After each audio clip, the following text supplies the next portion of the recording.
Ito. Meron tayo dalawa. Daling ko doon sa taas. Kalapring.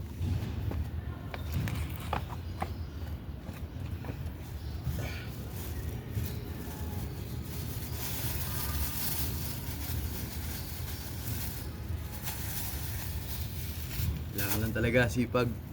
Tsaka akit tayo. Di-deliver natin to. Yan. Taas.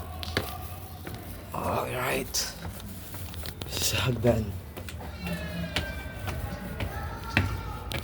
Taas pa.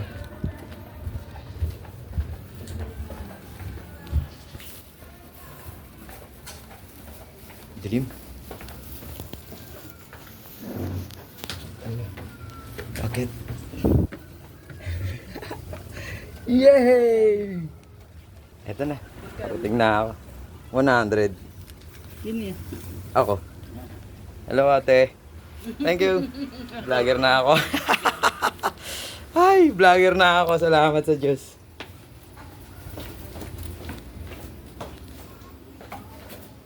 Baba ulit tayo. Ayan. Nagmamadali na ako kasi hapon na. Alas 4 na, pasado. Katatapos ko lang magtinda. Ito naman yung ano ko. Inaasikaso ko. Toko naman. Hindi ko siya nadala kanina kasi malambot pa. So ngayon ko lang siya nadala. Dahil sapat na yung tigas niya.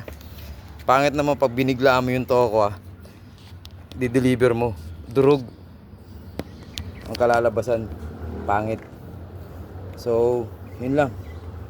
Alam nyo na.